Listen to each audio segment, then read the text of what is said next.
51 અમે પાર કરવાના છીએ, કારણ કે દેશનું નેતૃત્વ જો ગુજરાત કરતું હોય તો ગુજરાતને કેટલું ગૌરવ હોય કે અમારો નેતા દેશ ચલાવે છે. માટે બધી પબ્લિક પણ એકદમ ઉત્સાહભેર અને ભારતીય જનતા પાર્ટી પર એમને વિશ્વાસ મૂક્યો છે, ખૂબ વિશ્વાસ મૂક્યો. મને વિશ્વાસ છે કે પ્રજાએ, ગુજરાતની પ્રજાએ ભાજપ પર ખૂબ વિશ્વાસ મૂક્યો છે, કામનો વિશ્વાસ મૂક્યો છે, વિકાસનો વિશ્વાસ મૂક્યો.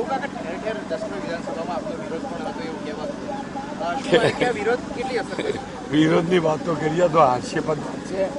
હું એક ગામ માઇનસ નહીં જોઉં, આપણે બધાને વાત કરું છું અને બિલકુલ સભાનતામાં વાત કરું છું.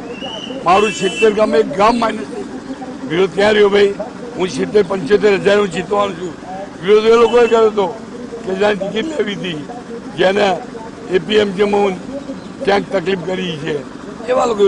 કોઈ મારા મતદારો વિરોધ હતો કે જો કદાચ આપ જીતની આશા વ્યક્ત કરી રહ્યા છો તો કેવા કામોની જરૂરિયાત લાગી રહી છે જે 10 વિધાનસભા બેઠક? હું તમને કહેતા મને ખૂબ આનંદ થાય કે આ સરકારે લગભગ 10માં કામ મારા પૂરા 90% પૂરા કર્યા છે. થોડા ઘણા ક્યાંક કામ બાકી હોય એવું દેખાય છે. 2-3 બ્રિજ બાકી છે મારા, બાકી કંઈ બાકી દેખાય. એક ગામમાં સંડાસ વગરનું કોઈ ગામ નથી. મતલબ તો બાબુ જમનાદાસ પટેલ જેઓ ભાજપના ઉમેદવાર છે, અમદાવાદની 10 કરોડ બેઠક પરથી એક સમય તેમનો ખૂબ જ વિરોધ પણ સામે આવ્યો અને તેમને મહત્વની પ્રતિક્રિયા મીડિયા સામે આપી. તેમણે જીતનો વિશ્વાસ વ્યક્ત કર્યો છે.